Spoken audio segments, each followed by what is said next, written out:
Talking to myself, guys. Hello. Can you hear me loud and clear now? Y'all are the MVP. Can you see that y'all are the MVP? Y'all are the ones that have been helping me. Let me just adjust the camera so that you all see me well. Oh yeah. Hi everybody. Let me just message my guest and let her know that we are waiting for you, madam. We are waiting for you. We are waiting for you. So like I said, happy birthday to my dad. For those that did not hear me before, so let me start again. Instagram has been hearing me, but YouTube has not been hearing me. Thank you, thanks, sis. So, like I was saying, I said my parents are like, I remember that I stayed in their basement and I would just have like my phone facing on the tripod and to just be there. There'll be nothing. There'll be like, so from the day one, they've always been my rock, my support. So I want to say big shout out to them. And today is my dad's birthday. So happy birthday, daddy. And tomorrow is my husband's birthday. So you see that this thing balance very well. You just have to buy. How's everyone doing? How's the weather at your side? Hope it's going well. It's been very dry. The weather has been dry, cold. Oh my god. I can't begin to tell you how cold it is here. And today is gonna be as low as -17. And when my friends in the US ask me, they're like, is this Fahrenheit? And I'm like, no, it's centigrade. Like, is this Celsius? Whichever one. Okay. So I don't know why this is blacking out. Let's just double check that everything is going well.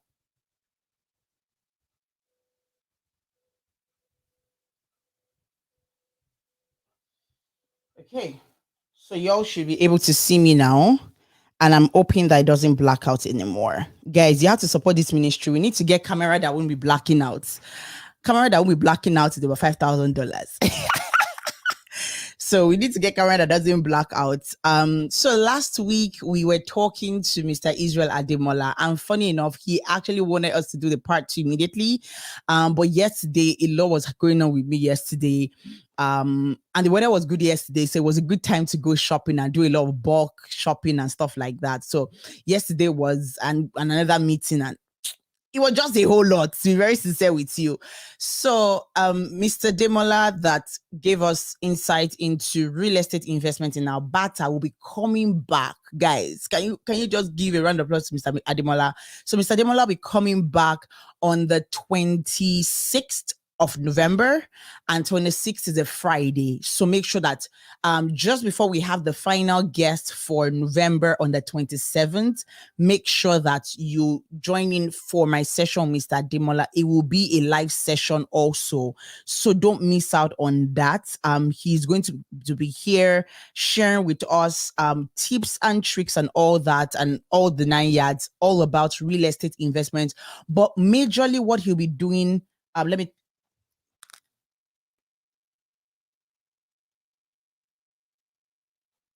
Hello, ma. Hi, I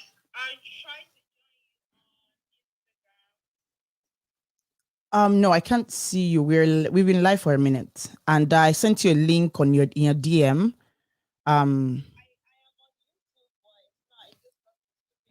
No. So I sent you a link in your DM. You should not take it to YouTube. You should take it to a link. No, not Instagram. I sent the link to you. Yeah, so I can see you now on Instagram. My guest is here, guys. So we are trying to add her to the YouTube channel so that she can be live both on YouTube, Facebook, and Instagram live.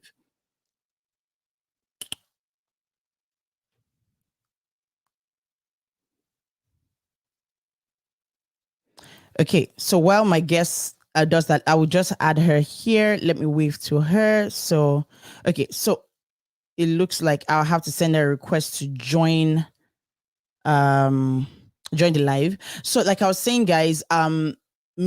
Demola will be joining us on the 26th, and our final guest will be Mr. Femi Aguda. Mr. Femi Aguda will be coming back, but Mr. Ademola will be coming to talk to us about first-time mistakes to avoid as first-time home buyers here in Alberta. So you should get that going. You should get that going. You should join that live on Friday the 26th. I'm going to put out the flyer, but I'm just adding my guest on Instagram, and I'll be adding her also on YouTube. She's just going to follow the link I sent her. But yeah, that's what we're doing today. Today we're talking about everything Ontario. So if you're in Ontario, or you want to do business in Ontario, or you want to buy real estate in Ontario, or you want whatever it is that concerns Ontario, my guest will be giving you all the tips and bits and everything, all about it. So make sure that you join in. There's nothing to look for. And if you're in Ontario, what are the things? And if you're in Ontario, or you have friends that are in Ontario that want to go into real estate, I think you should send them this link. Hello, ma. How are you doing?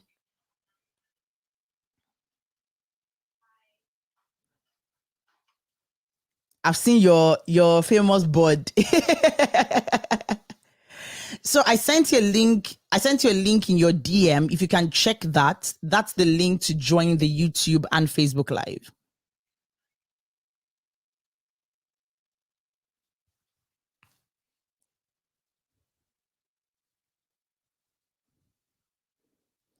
So for those joining us for the first time, welcome. So today we'll be talking about everything real estate, investment. If you already even have property in Ontario and you have questions you want to ask, my guest today, by now you should have read her bio, so you should know that she's a guru at this, and she's not just going to be telling you. She's not going to be milking you with information. She will tell you the truth. You either take this information and run with it, or leave it at the door and don't use it. And if you don't use it, that's on you. Because when you start cashing in the money, I'm sure that you're going to be sending us some. You're going to be sending us some. But I'm just going to be waiting for our guests to join me in here. so that those on YouTube and Facebook can also join her as she shares so much wisdom. There's no time I join her live that I don't gain one or two things, and I believe that I should not do this alone, right? I should not get the wisdom alone. Awesome. Yay. Finally. Okay. Thank you. Okay. So I am going to make sure that we are on the same level. Okay. Awesome. Should I Fantastic. stop the one on Instagram from my Also, you page? can just mute it. So you can mute what do you call it? So what I did for mine is that I just reduce the volume to the lowest. I muted it. But if you mute yourself, they'll still be hearing me. So you just put your volume to the lowest. Okay. Yeah, that should be good. Awesome. Yay, yay, yay. Okay. Guys, are we excited to have DeboraHomes? Yay, yay, yay. I'm excited. And our passion for real estate, I've not met anybody.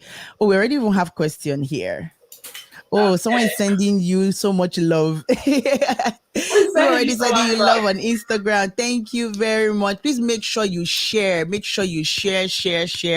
Make sure you share with your friends. Make sure you share with your family, wherever they are. Make sure you share. Make sure, like, this is very important that you share this. So today what we're talking about is real estate. What my guest settles in. She's just trying to get the best angle, guys. And if you're on Instagram, please make sure that you go on Instagram and start sending in your question. Today we're talking about real estate investment in Ontario. In Ontario, we're not talking about anywhere else. She will be doing comparison with probably other provinces, but our focus today will be real estate investment in Ontario.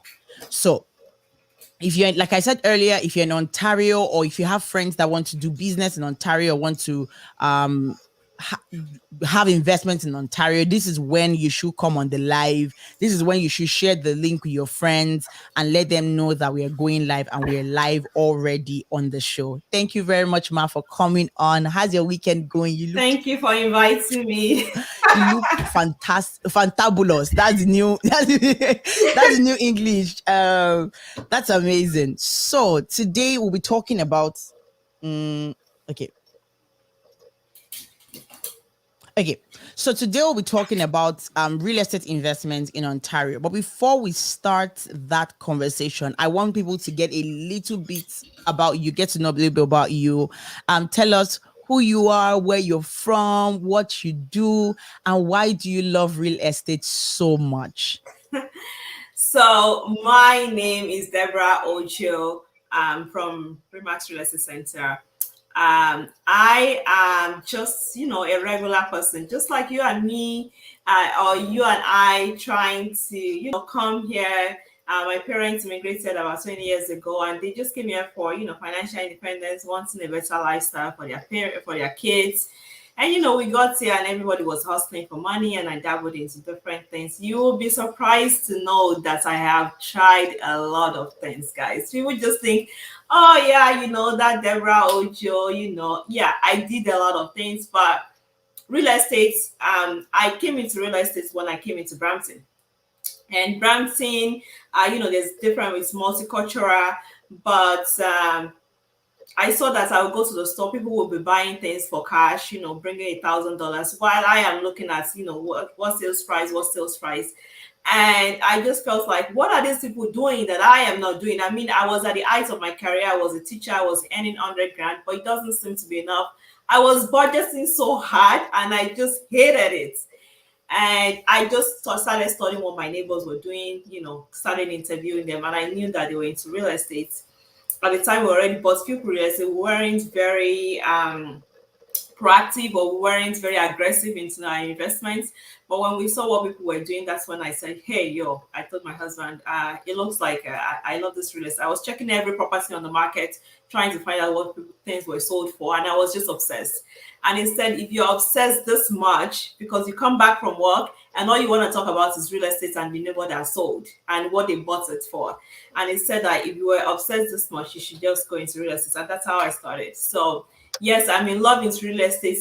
Not just because it's something that you can use while making money, but it's just something that, it just makes me happy. It just makes me feel good showing people how to do this thing. So yeah, I hope I answered the question. That's me in a nutshell.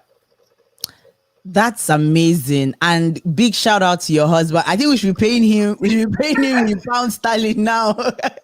Because you're so great at your job. And everyone needs that person to support them. There's nothing that beats the support of your spouse or your children or your parents that will just nudge you forward and say, you know what, this thing is inside of you, just go for it. Yeah. And thank God for him, and thank God that he nudged you forward. And now this is us benefiting from that nudge and that support. So a big thank you to your husband for that.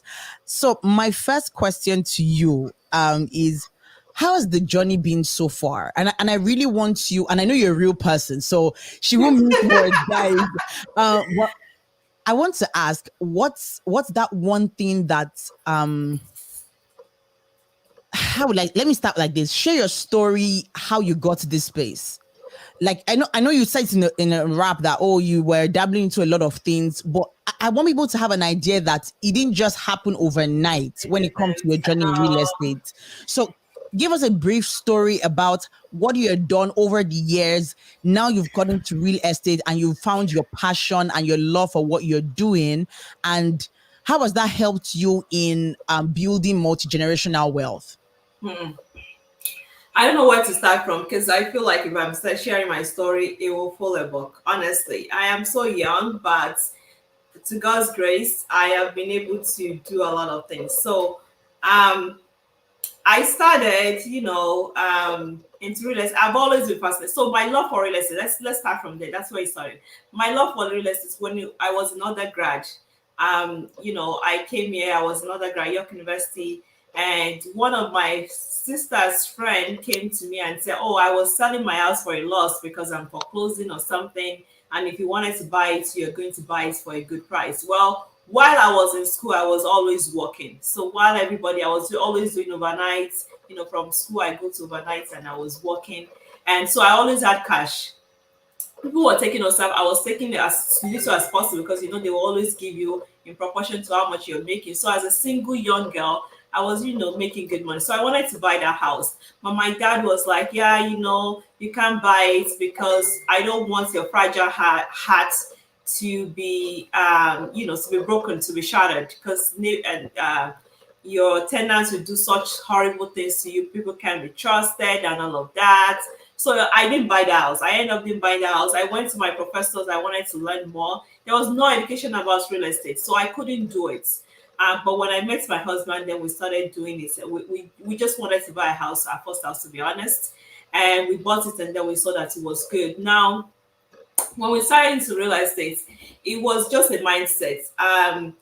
I have always had the mindset, and I believe all Nigerians, everybody has that mindset of, if you want to do something, we can do it. No matter what stands in my way, I can do whatever I put my heart to. And I think when I see Nigerians and they are doing like, I've been looking for the markets and the market is so tough, and this and that, I'm so stressed, it's so emotionally stressed. So I'm like, it's so emotionally stressful. To me, it's like it's foreign to me because that wasn't like the Nigeria that I left. We are hardcore. So I started this real estate. I remember going to interview for this job. In real estate, you don't need an employer to hire you because you're the one paying commission to them. It's from you what you make that you're gonna pay the office. So I didn't need the long interview, but my employer just said, yeah, I will try you and stuff. That small little girl in a petite body, just and he hired me and he would just give me a wave and say, yeah, yeah, you're gonna be doing great and stuff. And there was so much discrimination, there was so much difficulty. My husband was my backbone because he always say, don't worry. So every time I come home, I will always share my story with him. My boss didn't necessarily believe in me because I was the only black girl in the whole of the remarks at that time. We had over 300 agents. I was the only black person. They would all wear their cultural clothes. I wasn't included. But I was focused. I was like, I'm doing this or nothing else. I am going to do this or nothing else. And I just kept at it. We budgeted, we make sure that because I was doing it full time. I always tell everybody that wants to go into real estate that if you want to go into real estate, you gotta do it full time as a real estate agent. So we budgeted. My husband was able to care for the expenses, plus we had the portfolio, and that's how we just started, and we just kept at it, and thank God everything is okay now. So yeah, it wasn't a bed of roses, but it was all determination, it was hard work, it was having support system of your partner, prayers, and all of that, that I believe make it work. And people can sense when you're genuine and when you're not. I mean, when you're just bullshitting people, and people can really tell when you're really working for commission and when you're not. So I think that has also in a way helped me, for people to want to work with me. That's amazing. That's amazing. Thank you very much, ma, for that. And again, double shout out to your husband. Double shout out to him for being that support. He's a helpmate, and it's amazing that he actually did that. So one thing, two things I picked up from what you said is, even if you're the only one that is, even if you're the only different person in a place, make sure that your light shines. And I think Yeah. that's one thing I notice in life. Well, since I got to Canada, I noticed that people want to see results. They don't want you to explain how you will do it. They want to see results. And that's one thing that kept you going, that, you know what, even if they discriminate against me, even if they don't like me, you know what, I will always bring results. And I think that result will make them know that this girl, even though she's petite in stature, she's a mighty mountain moving this entire office. And they will always want to come and ask you how you're doing it. You understand? Exactly. And nothing is handed to anybody, right? Until you prove yourself. I mean, even portfolio people want to do JV and they're like, Deborah, nobody's doing JV with me. Nobody want to partner with me. Until you prove yourself, nobody want to throw their money away. So if people put themselves in a situation and try to understand what the other person is looking for, it will be a lot easier. I mean, I don't expect my boss to, because he didn't understand my culture. He doesn't understand me. So I didn't expect him to hand me anything. And it wasn't, I guess he tried his best, but that's all he could do. But now it's for me to try to prove people wrong and to prove myself wrong. And I told myself, I'll give myself 6 months. If it doesn't work, I will go back to my full-time job, because I had I took a leave of absence. I didn't quit. So that's what I did. But yeah.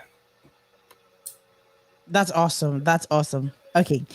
So my first question, which I know a lot of people always want to find out, especially when it comes to Ontario, how is the real estate market right now? Is it going great, or is it one kind, like how we call it in Nigeria? Real estate is great. It just depends on where you're looking, at which angle you're looking from, right?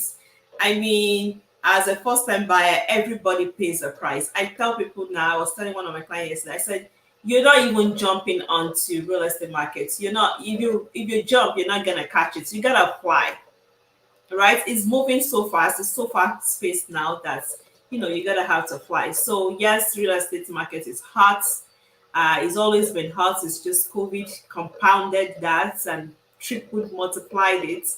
But the market is good. The good thing about it is it's attractive to a lot of people. So the demand is high and supply is low. And we know anytime when there's too much demand, there is maybe average of 10 offers to one house, prices always goes up, right? And that's what is happening out in Ontario right now. That it's very competitive, but a lot of people that have started and they took the risk, they are able to make a lot of profits. So people are sitting on a lot of cash, and they are happy about it. And that generally, truthfully, most people are not just buying a house because they want to live in it. They are buying it for investment. Let's be honest, right? And so a lot of people are happy about that, which is a good thing. Now, my first time buyers are, it's a little bit harder for them because the cost to entry is high, but that's what it is. I mean, it's what it is. We can all complain about it, or we can, try to do something about it, which is what I preach to my clients.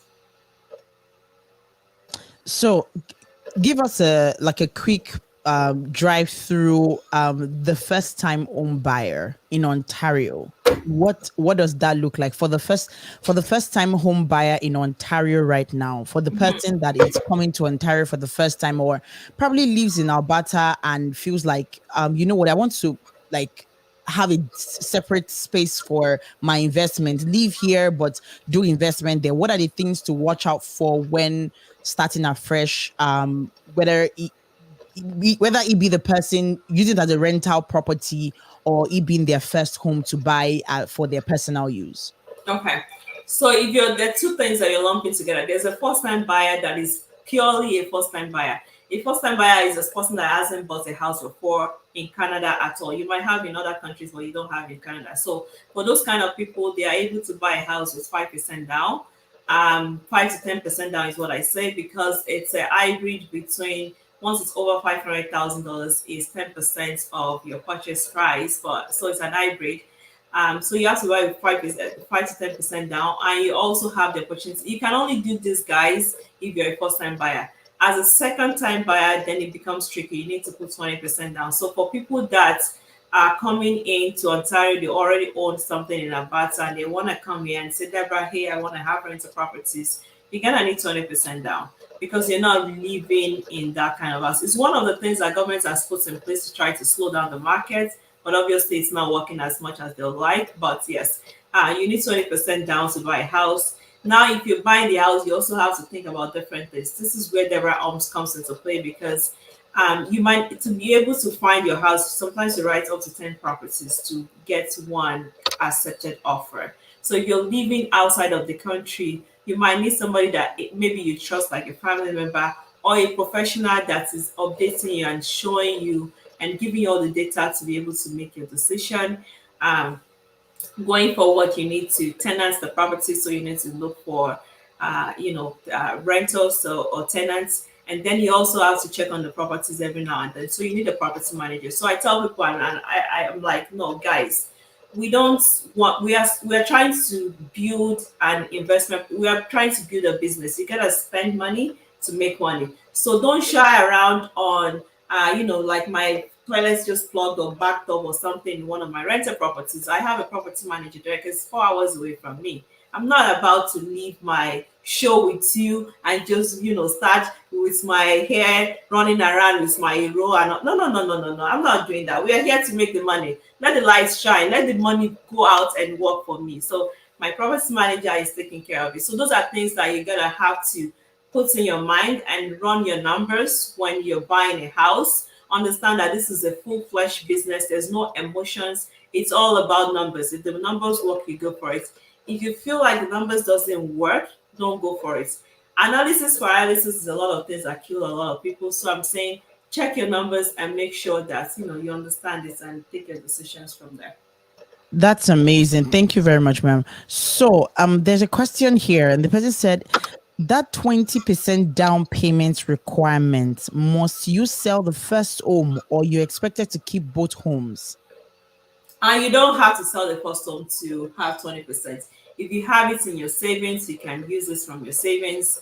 If you have it, if you just refinance the property, I put videos about refinancing on my page. You can refinance your first property and then use the proceeds to buy your second property. And that's a beautiful thing about real estate. I mean, being able to refinance, especially in Ontario. Hey, in Ontario, I don't know about Alberta, but I can't talk about it. But in Ontario, you're able to sometimes refinance twice a year since COVID started, right? So that means that I call them babies. I call my properties, my initial investment is my firstborn. Then that firstborn is now starting to have babies. So I can have 4 babies with my properties within 2 years. Maybe I have 4 properties with my initial investment, right?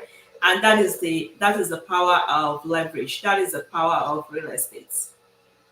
That's true. And that one thing people always forget is that once you start having more of those properties and you're having more investment. So some people will seek 1 year and say, oh, let's go and buy a car, but car will diminish. Your real estate property will always increase in price. Yeah. So always make sure that you kind of evaluate what works for you at that moment. Now, my next question will be, once I hear Ontario, I hear pre-construction.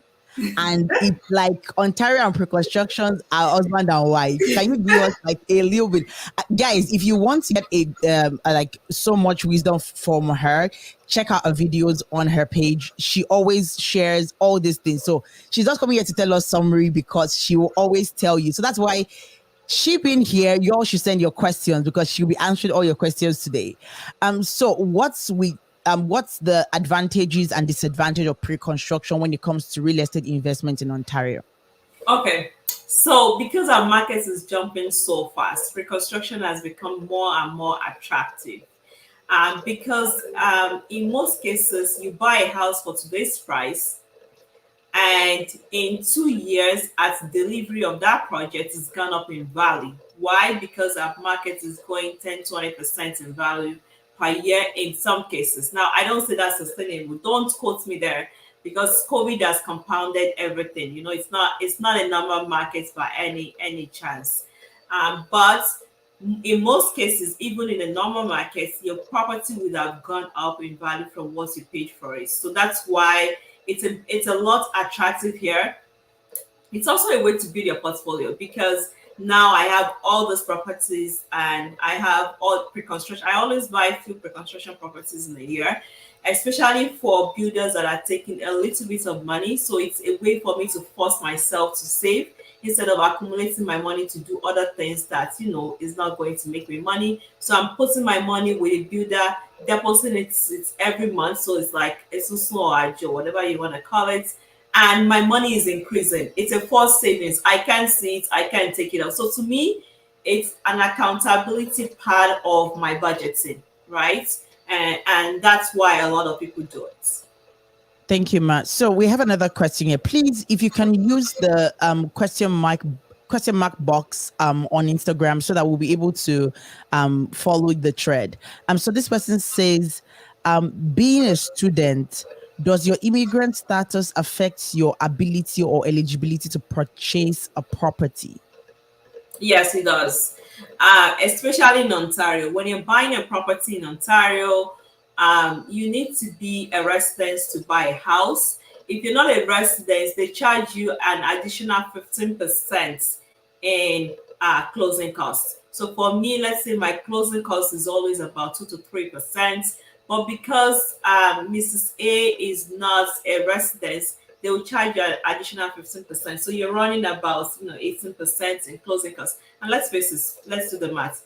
15% of 500,000 is $75,000. Even to me, it's a lot of money. So I know to a lot of people, it's not a lot of money, but $75,000 is a lot of money for me. So if you're not a resident, that's the disadvantage you have. So you gotta count that into your cost and still make sure that the numbers still make sense before you want to do such investments. Thank you very much, Ron. And someone's asking, are we on a hot seat with Auburn North Barry? Ha! You guys, you dragged this in. So we don't know what's gonna. They haven't been responding to my questions. You guys knew that I sold a lot of that project. We don't know what's happened. I seriously don't know. I know that few builders have been increasing the price, because what happened is because of COVID, they couldn't secure their contracts and their suppliers. So the cost went up. So they're trying to increase the prices of pre-construction. And honestly, I always tell people, even though I use pre-construction as a tool to wealth, I don't put all my baskets into pre-construction, because once I close the property, this is my property now. If it belongs to the builder, it still belongs to the builder. They can technically do what they want. So we don't know what's going to happen. I've seen few of the builders successfully done that in Ontario, increased by 50,000. I know on the news is saying that they're going to increase it by 100,000. Well, we don't know yet. There's no official word from them yet. So let's not put the cart before the horse. Let's wait for them to see. But I will suggest to people, the property has gone up by almost $200,000. I know. So if the builder is increasing it by 100,000, we could take your 100,000, give me my 100,000, make I put for pockets, right? Wow. So my next question is, target areas for what would target areas you would say someone that isn't living? So you said the advantages if you're a resident, right? So for someone who isn't a resident of Ontario, or a person that is, let's say for anybody that wants to come live or buy property in Ontario, what are the areas that you would say they're good when it comes to investment? And not to say that people should go buy there, but from your own in your own experience, and what would you say people should look out for when making those investments in those areas? So like the advantage and disadvantage of some of those areas. Okay. So areas, we have to think about areas before we have to think about our budgets before we think about areas. An average price in GTA, the market that I live in, is $1 million. If your budget is only 600,000, well, you're out of you can't buy, you can't afford it. So you need to go to smaller markets. So I always tell people we have to start with the budgeting with how much you have before we can go to, different other secondary markets, I call them. But the closer it is to the GTA, the better. So Brampton is doing good. Milton is doing fantastic. Mississauga is doing very well, but these areas are over, around $1 million on average is what you're looking at if you're getting. Even a condo townhouse in Brampton is selling for over 850 right now, right? So that's the price. If you want to do smaller markets and you have maybe a budget of 600,000 to 750, you might be going to Brantford. You can go to, closer to Niagara. But just understand, the closer it is you are to the GTA, the better it is. And then, depending on the kind of products you want to focus on, some people don't mind condo townhouse. Some people don't mind. Some people want a duplex because they are an investor and they want their property to break even in price. Sorry, they want it to break even or cash flow, so they don't mind older properties. A lot of my clients don't like older properties. I don't mind older properties because there are different strategies for different products or different properties that I'll have in my portfolio. So it kind of balances each other, right? So there's single family residence, there's multiplexes that is doing this, but so you gotta think about it and start where you are, is what I say. So I always have a consultation for 15 minutes just to kind of understand people's budgets, just to kind of understand their mindsets, because not everybody can just go and carry 10 units property, right? They don't have the risk appetite to do that. So let's view them slowly. Even though we are trying to help them, let's not give them heart attack, right? Let's do it slowly.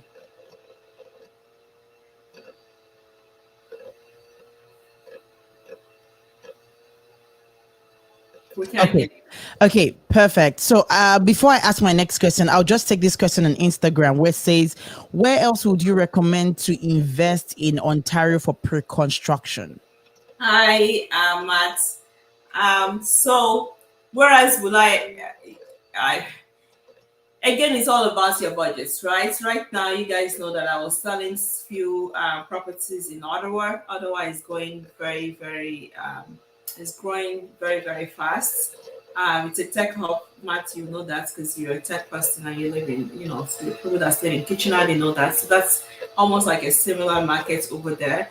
But it just depends because right now, even though pre-construction is very lucrative, some of the builders are asking for, I've seen builders ask for $500,000 down in deposits. So it then becomes, what can I afford?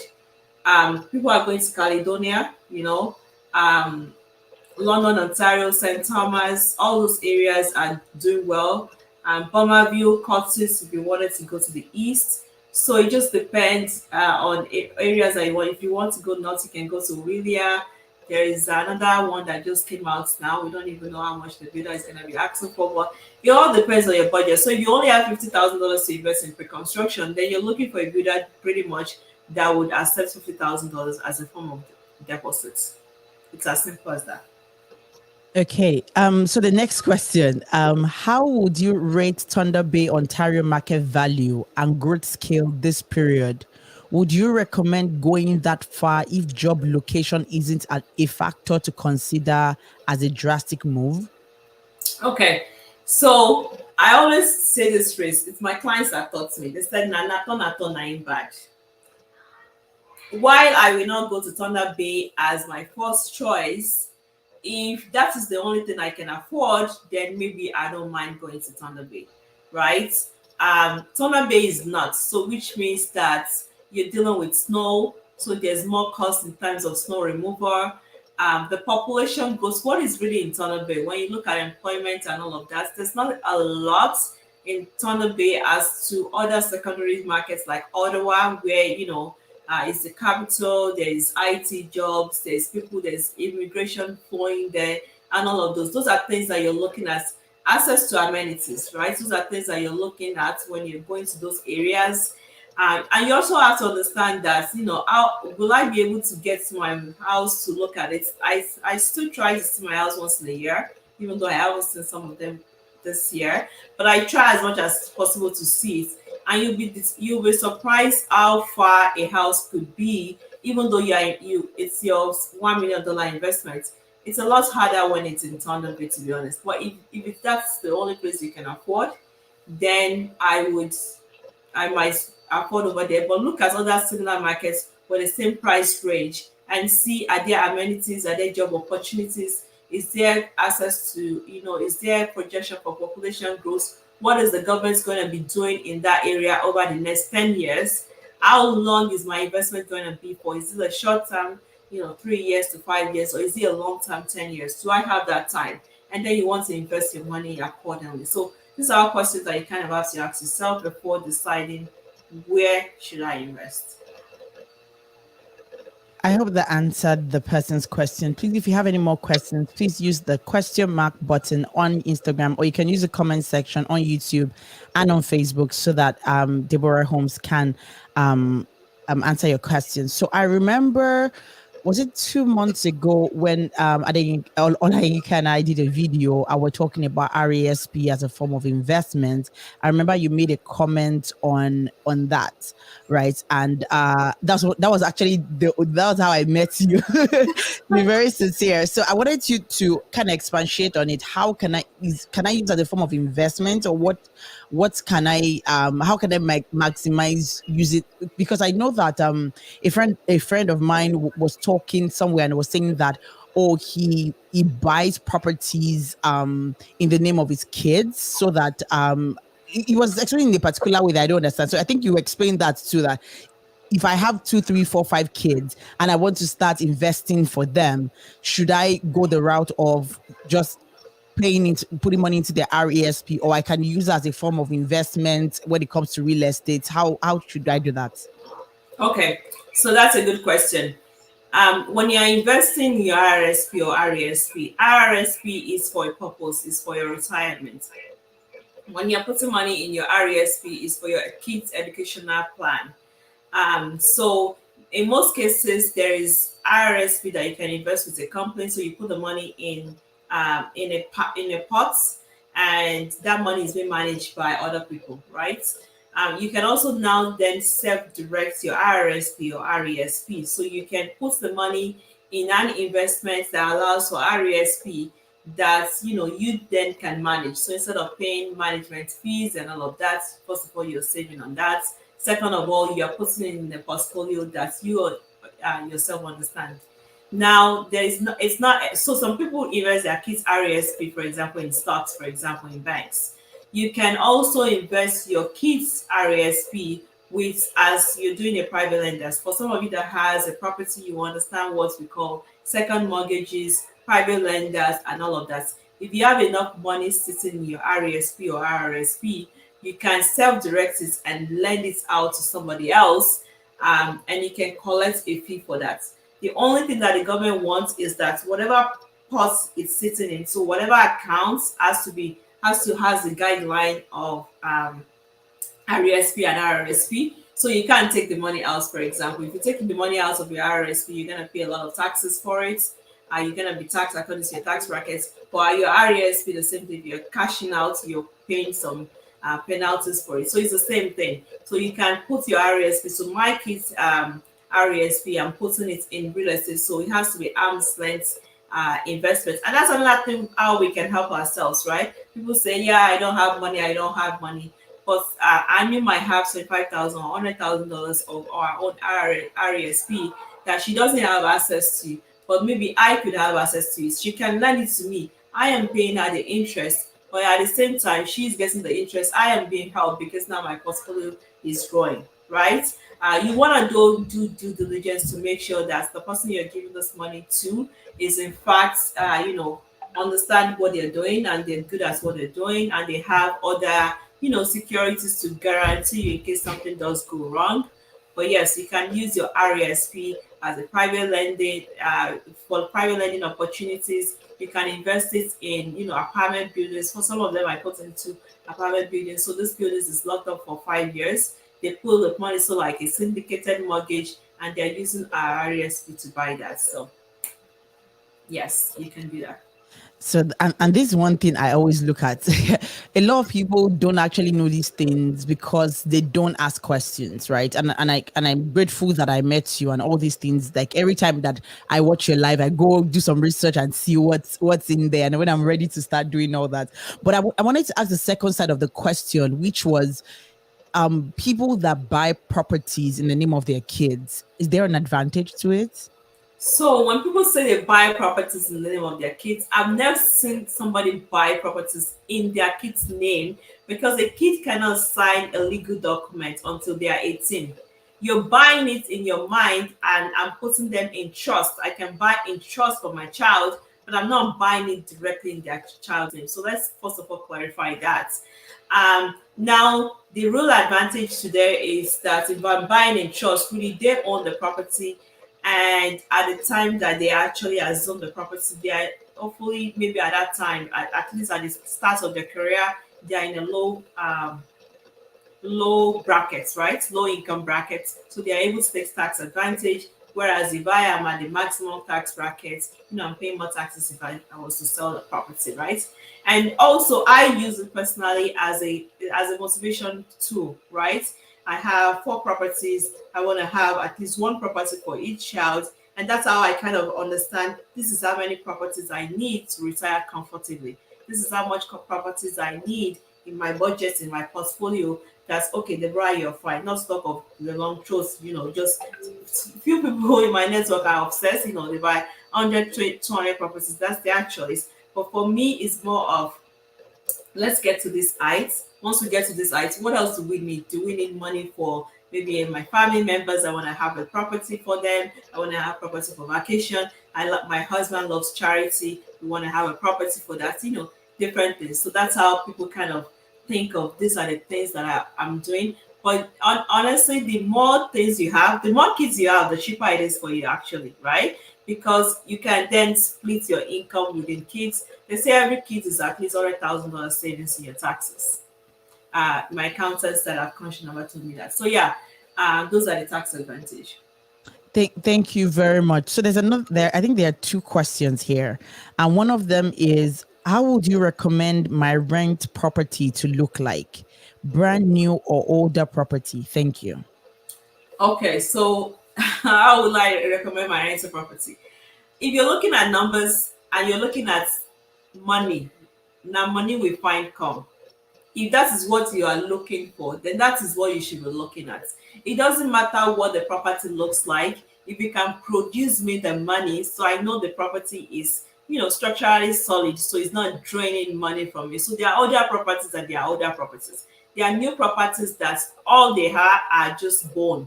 It's just bones, and you have to gut everything out and fix again. So when you're looking at a property, you really trying to analyze everything. Does it need new roof? Do I need new furnace? Do I need to gauge this property? Do I need just cosmetics? This cosmetics, can I defer it until another 5 years so that my tenants are paying my properties? Now the properties has gone maybe 200,000, $500,000 in value. That's in fact, if I'm fixing it, I got it first of all because it's older. I got it maybe $100,000 discount. Now it's gone up $500,000 in value. The ROI is still the same as if I had bought a new property, but now this puts me this I was able to buy this, and this puts me into the door, right? So my ROI is the same. It has grown $500,000, so I'm able to still, afford to then do the cosmetics renovation, right? So those are all things that you're looking at. So should it be new? Should it be brand new? It really depends on your risk appetite. I don't push people. My clients know I don't push them to do whatever they're not comfortable with. But I would educate you and say, listen, what are you here for? Are you a consumer or you're an investor? You have to state what lane you are, understand who you are, and invest accordingly. So I hope that helped the person that asked that question. Know where you are. Know, are you an investor or you just want to? Okay. Okay. We don't have any. So the next question I'm getting here on my phone is, two in one. How much do I have to pay an agent to help me buy a house? And what kind of credit score do I need to buy a home? So you don't need to pay an agent to buy a house, at least in Ontario, and I know in Alberta as well. You don't need to pay an agent, but whenever you're selling a house, you're always selling. The seller is the one that is hiring the listing agents and the buyer agents. So the listing agents will put the house on the market. Whoever brings the clients and eventually buys the house is gonna get paid a commission, and that's how it works. So you're not paying as a buyer, as a person that is buying a house, you're getting the break. So you're not paying for an agent, so it's free to you. What was the other question? So the person is asking for credit score. Okay. Your credit score to buy a house should be 680 points and above. That's what the bank is looking for. But I've seen people buy with less points, maybe six. I've seen 620 points. Bought a house before, but yes, you just want to take care of your property. And I always tell people, if you had $500,000 in the bank, but you don't have any credibility, and someone that has credibility but that doesn't have any money, this person has been consistently paying all their bills. They've been tested with one, and they've always paid. To a person that I'm now giving $1 million mortgage to, well, how can I trust them even though they have so much money? So that's how the bank looks at it. So definitely you want to take care of your credits. To all the new immigrants. Some people say I don't say it enough. I think I have to say it at every webinar that I go to. Guys, if you want to buy a property, that is your goal from entering into the country. Don't go and be doing expensive shopping. Don't go and be buying your Lexus and now you're paying $1,000 every month, because that will reduce your affordability. It will reduce what you can afford in terms of mortgages. So maybe you want to buy your house first before trying to do that. Yeah, some people go to school straight and lock themselves for 4 years, and then they come to me and say, I want to buy a house. But you already have OSAP, and now that OSAP is really, you can buy so much properties, right? So we want to be strategic in what we're doing, and also do some planning and research and understand exactly what you're getting yourself into. Yeah, it's very important. One question I asked my guest last week, which I'm also gonna ask you, is the advantage of representation when it comes to the real estate market. And the reason why I asked is because a lot of people will tell you, like as Africans, they will tell you that the reason why they made this mistake or made this error is because they did not see someone like you in the market space. So when they went there, they just found someone that just said, "Oh, buy this, buy this, buy this." But the question I asked my guest last week was, is there like a body or like an African association of realtors in, let's say, Ontario or in Alberta or in Canada, where everybody comes together and creates awareness for the community? You mean for the black community or for the Nigerian community? Well, I Both, think both. that both. Okay, I think I saw a Facebook something that was honestly, I'm not very involved in that, and I know that a lot of us are, a lot of people don't do that, but um there's a lot of social media presence. I think that they're trying to do a lot of things and trying to create awareness. As a community, we tend to hoard information. It's just our culture, right? And I am trying to break away from that. So I created DeboraHomes, where people can come together and just ask questions. You want a JV, you have a deal, you want to analyze, you want to ask questions, ask referrals. Just go there and ask questions. If I am not answering, other people are there that are doing the same thing, and they can also answer your questions, right? So there's that group, but I think I saw like a bigger group. This one I just created it last week or last 2 weeks. So I saw some kind of group that they're just realtors. It's not consumers, but the one I created is for consumers. It's not for realtors, so that they can ask questions. But that one is for you know but as a community, I guess we just have to do more in terms of awareness and sharing. I challenge everybody on this slide to share information, right? If you see one pre-construction deal that you think is going to benefit your friend, don't hide it and put it in your manual. Try to tell people about it, right? Because that's the only way we can grow. That's the only way we can scale. Thank you very much. So we have 2 or 3 questions before we wrap up the show. And I don't even know why the time is always flying. You said the time was gonna fly, and it is flying. So this person says, I see a lot of pictures of listing houses with furnitures. Okay, let me see it again. I see a lot of pictures of listing houses with furniture. Please clarify if these houses are sold with these furnitures. No, they're not. Okay, they're not. They're not. And find out, how do we get to be part of the group?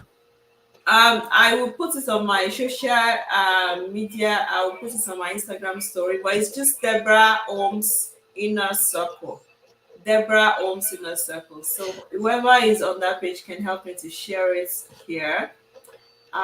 It's called DeboraHomes Inner Circle, and there's a red circle. It's a group, so it has a red circle symbol at the end of it. DeboraHomes Inner Circle. That's it. Awesome. And also, guys, I'll be putting the link, all her links in the description once we're done, so that you'll be able to just click the link in the description. And oh, so she said DeboraHomes Inner Circle. DeboraHomes Inner Circle. For the person that didn't hear that. But like I said, go on the YouTube channel. Go on the YouTube channel at Anu Adedire, and you'll be able to see the links to everything in under this video. And the final question, which is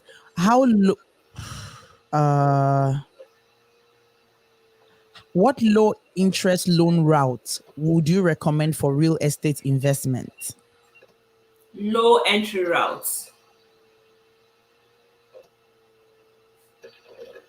Let me read the question again. So the question is, what low interest loan route would you recommend for real estate investment? Okay. So the person is asking for interest rates, because I feel like that's what they're asking for. If they're asking for interest rates for an investment, again, as an investor, you have to wear your hat, your numbers hats. There's no emotions.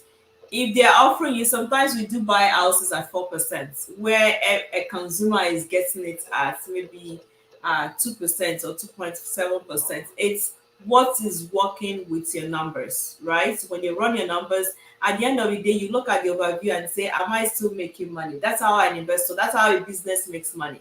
But as a consumer, right now, I think that they even for variable, you can get as low as 1.55. That was what I feel my clients got last week.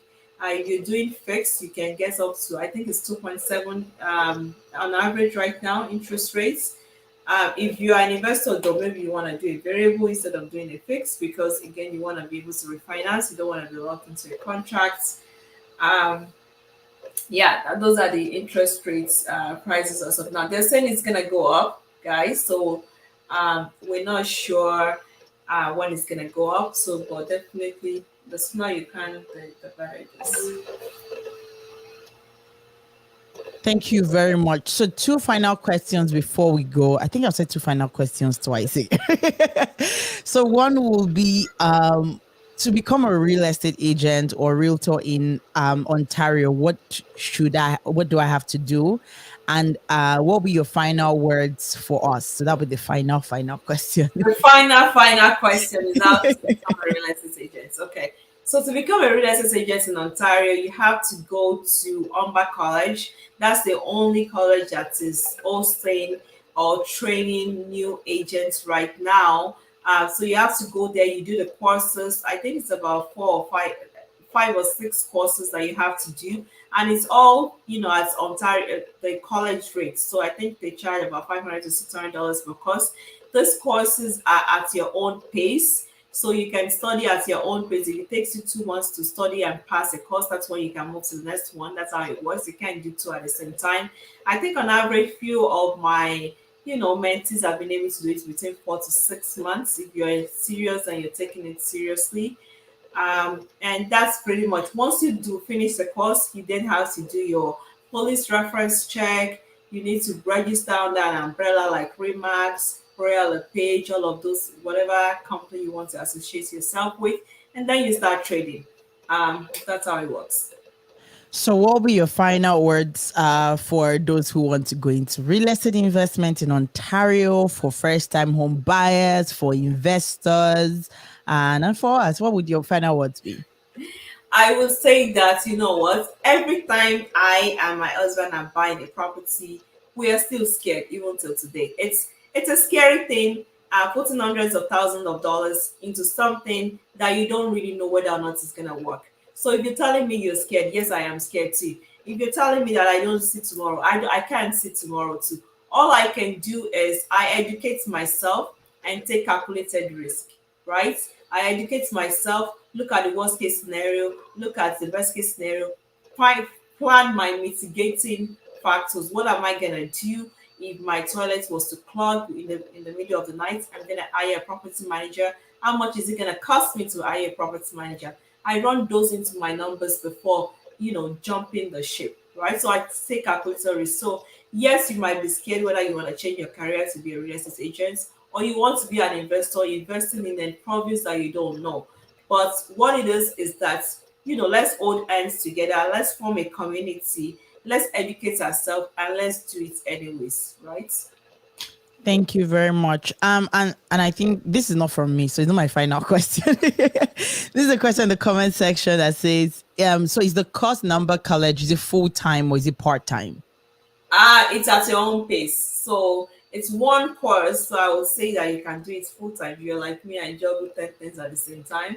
So you can do it part time at your own pace. Just study for. Honestly, I did my one course. I did it within 2 weeks, and then I go write the exam. I'm like that. Once I face something, I do. So I think you can do it like that too. So Thank you very, very much. We are so, so grateful for thank you, Andy, listening. so much for having me. I tell her that she has this sweet thing on her lips that when she's talking, it just becomes sweet. When you try to listen to some people and it just pleases you when you listen to it. Yeah, you're really. I think you're born into this. I think you're really, really good at this. So thank you for having me. I met her. I haven't met her, guys. By the way, I haven't seen her in real life.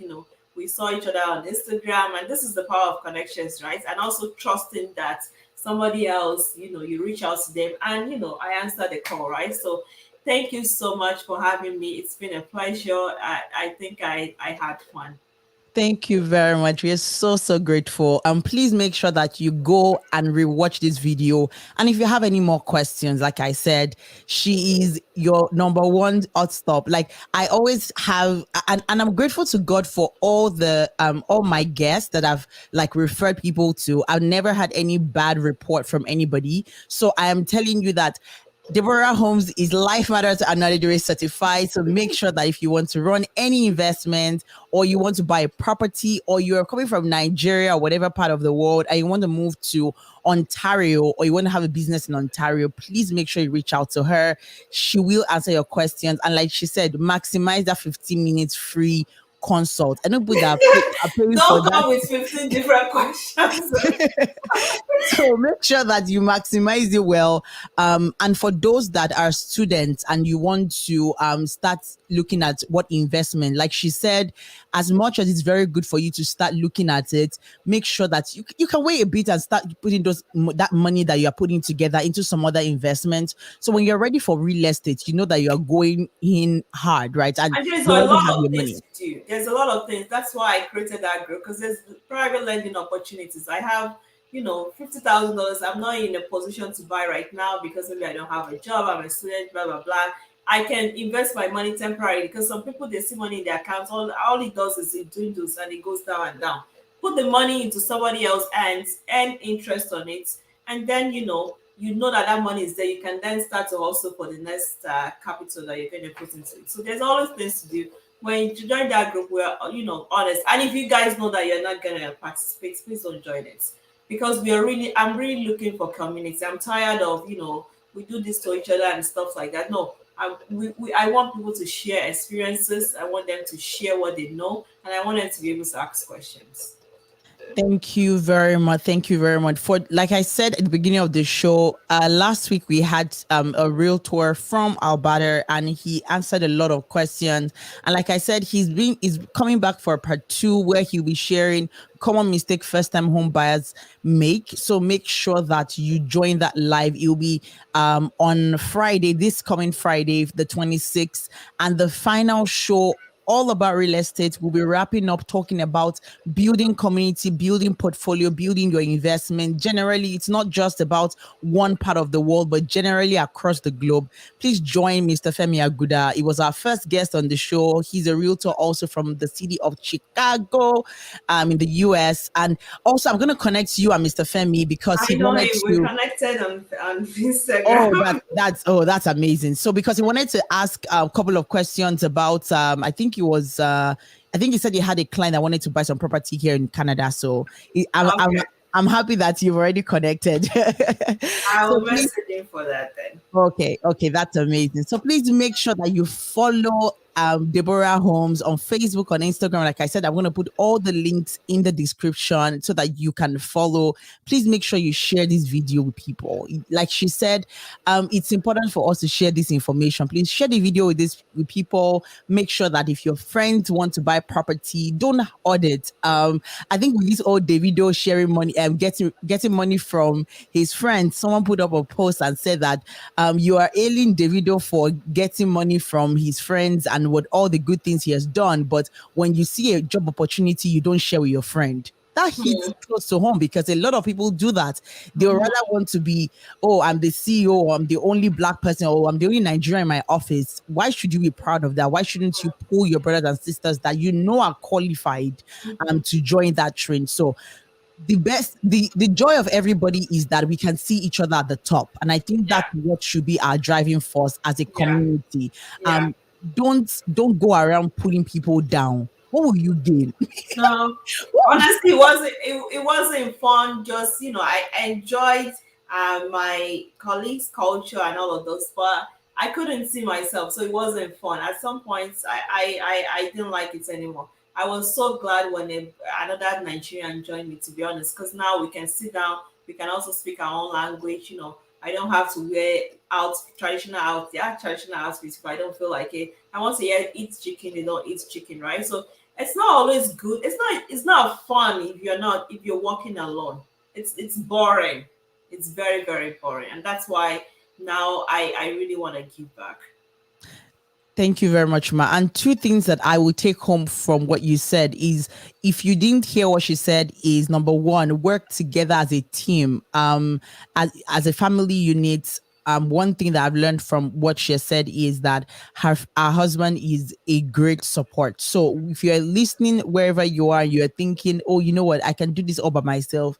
See, even the Bible says one shall chase 1,000 and two shall chase 10,000, and you don't want to struggle everything on your own. So make sure that whatever community you're building, if you're married or you're not married or you have friends that you guys do things together, make sure you work in unity of heart. Like, you can break a lot of barriers if you work in unity.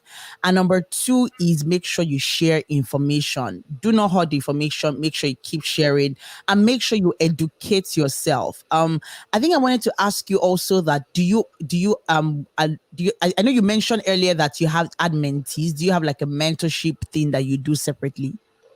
I just have people that have approached me that I'm currently people that I just pick interest in. I always have slots open, maybe like 5 people or so that I touch base with regularly. And once they graduate, then I take new set of people, just for giving back sake. That's amazing. Thank you, Ma. Okay, someone said 1 millionaire in the middle of poor guys is also a poor man himself. So that's That's right. OBO gang. Yes, that's the truth. You can always learn, and please read books, read a lot of books, educate yourself, listen to the news. I'm trying every day to make sure that at least all of us, I think I was having a conversation with a friend, and the person said, we're always watching CNN in our house. I said, are you in the US? Know what's going on in your own country. So I'm learning that habit now to make sure that at least once a day I read or listen to or watch or take up something that has the Canadian news, and I'm able to know what's going on in my environment. For me to shine my light in the environment, I should know about it, right? So Yeah, for sure. we should all do that together. So till we see you next week, on Friday, yes. Please make sure you like, share, subscribe, and make sure you go to Deborah Homes and go like her page and go get enough materials on that page. She shares weekly videos that will bless your life. I told you. Don't say I did not tell you. And if you want to invest, like I said, check the link in her bio and you'll be able to book a consultation. It's simple. You use her Calendly app to just go straight in and book your appointment, and just write in description what exactly you want to discuss about. So it kind of helps her to know what you're going to be talking about or what you are interested in. So till we see you next time, God bless you, everyone. Bye. Thank you. Thank you Bye. very much, ma'am. Bye.